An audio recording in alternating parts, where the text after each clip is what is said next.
Hi, my name's Phil. I like talking about politics. So, the government, in its desperation to do something about the insoluble problems that their ill thought out Brexit has caused, have completely taken leave of their senses, it seems, and have removed or are proposing to remove some key skills from HGV driving tests in this country.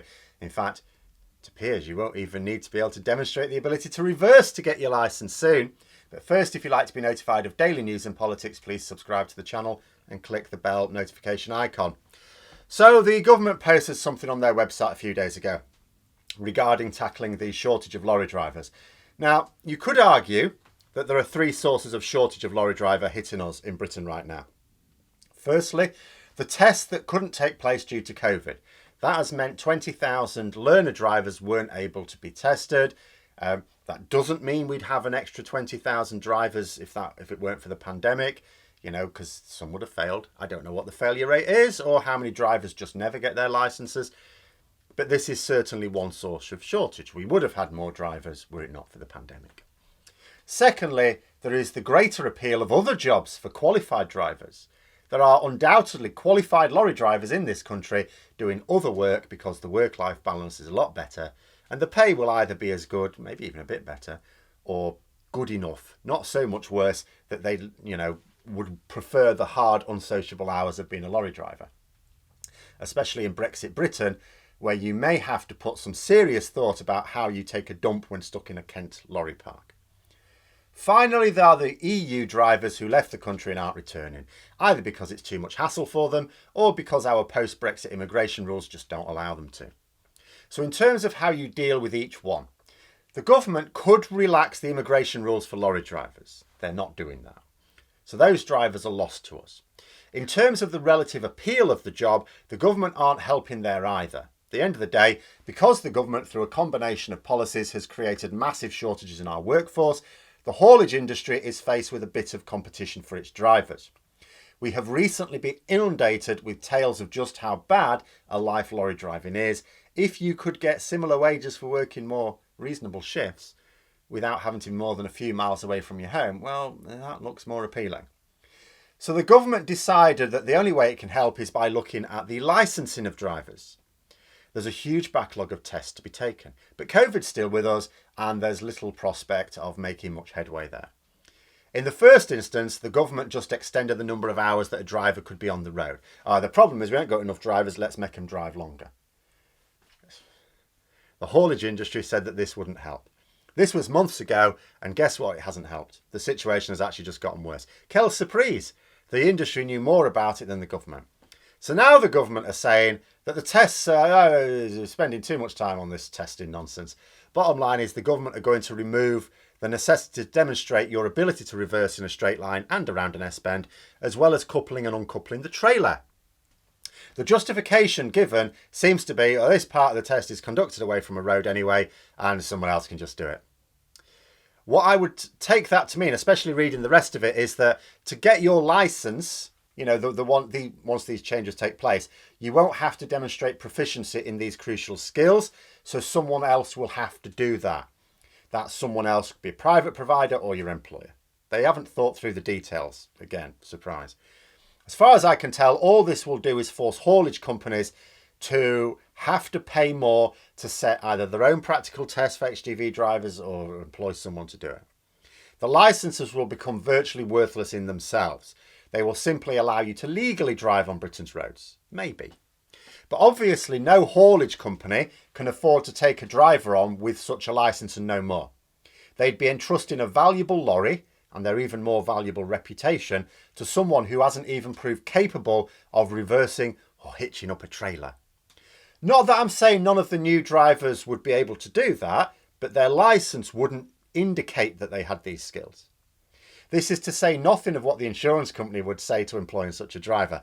So you'd create a generation of Mickey Mouse heavy goods vehicle drivers who will need a proper test before an employer can actually use them. That means the haulage company will have to take that on themselves in some capacity, either in-house or contracted out. And that test wouldn't just need to satisfy them, it would also need to satisfy the insurance company. I can see an awful lot of holes in this plan. So let's go with my old friend, the proof by contradiction. We're going to assume that this plan by the government is not actually as stupid as it sounds or the haulage industry are claiming. Let's say it's not the government's intention to put a load of dangerously unskilled drivers on our roads in charge of tens of tons of death in metal form. So we have a new cohort of newly licensed lorry drivers, ready and willing to help fill in the huge shortage we have in the country. And it's more than would have been the case if they'd been tested properly. Because you've made the test shorter, you can get more people through. Bargain. So what's the first hurdle? Haulage companies don't want their lorry to be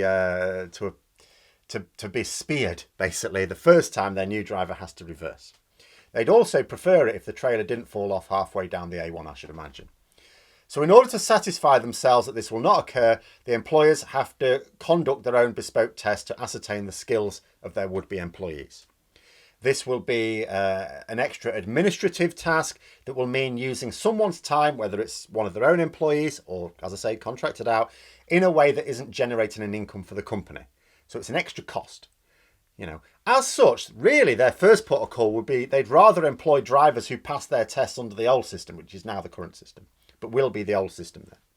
So the properly qualified drivers will be able to command higher wages still, owing to the lower levels of hassle needed to employ them. Great for those drivers, but just another way in which the cost of transport will increase with no actual benefit to the consumers, because that company is either going to have to pay higher wages for a properly licensed driver, or they're going to have to pay for the extra testing of a newly licensed driver. Either way, it's extra cost that has to be passed on. Also, it'd be unfair on newly qualified lorry drivers who possess those skills but cannot demonstrate it without an additional test, which means additional costs. So the new drivers will be mostly taken on by, you would think, smaller operators who can't afford the higher wages needed to attract properly licensed drivers. But surely these smaller operators will be less well resourced to carry out their own tests or to contract out tests. Then we come on to the second hurdle, insurance. The aim of an insurance company is to make money. That's it. They don't like paying out. It's inconvenient. Lorries get into enough scrapes as it is without making it almost inevitable for newly qualified drivers. So insurance companies may not fancy insuring these drivers at all at any price. Even if the employer says that they've been tested for competence privately. Indeed, the government are actually suggesting that the extra skills are assessed by private companies. The government aren't saying, let them drive on the roads without being able to reverse. They're actually saying, look, we just don't want to test that. You sort that out in the private sector.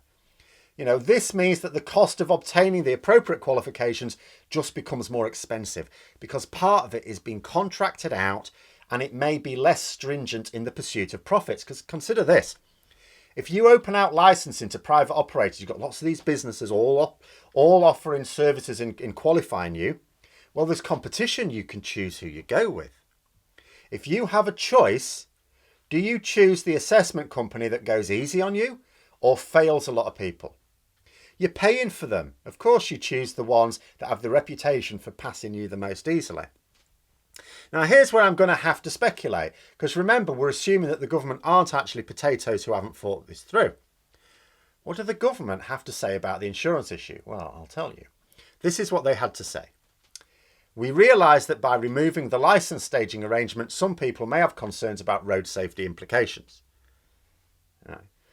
We would be interested if operators, the haulage industry and insurance providers have any evidence that suggests they are more likely to be involved in an accident than a driver who has more on-road experience driving a Category C vehicle before going on to take the C and E test.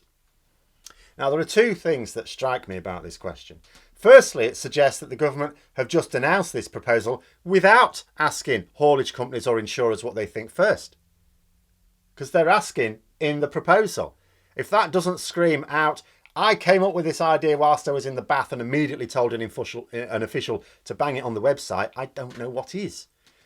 Secondly, it suggests that the government are looking for an absence of evidence to be evidence of absence. To say, oh, no, all these concerns you've got, there's no evidence at all that these proposals will mean that our roads are less safe. None at all. Yet the reason there'll be no evidence is because nobody has ever done this insane thing before.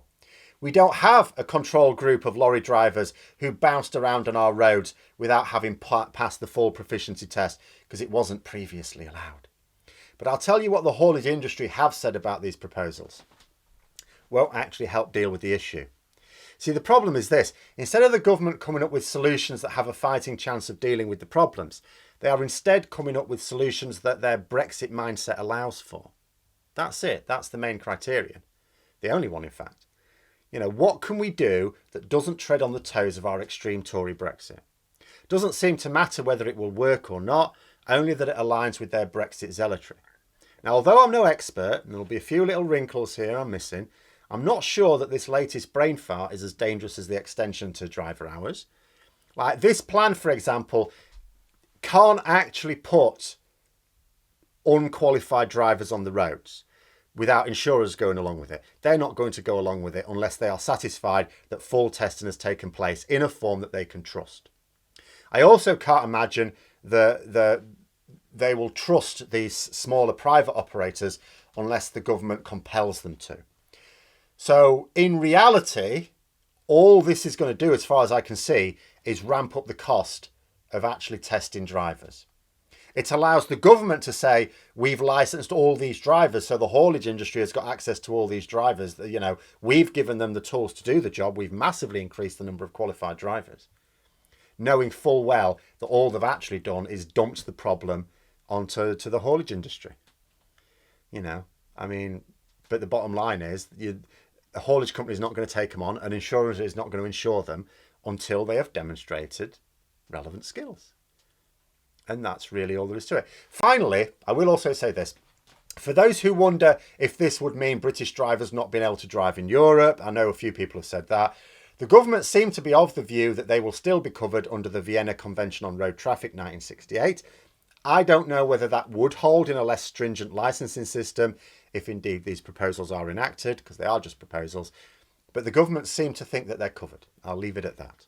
But those are my thoughts. Let me know yours in the comments below. Hope you found the video interesting. If you did, don't forget to click the like button. If you'd like to support the channel further, please also click the Patreon link for details. And until next time, I'll see you later.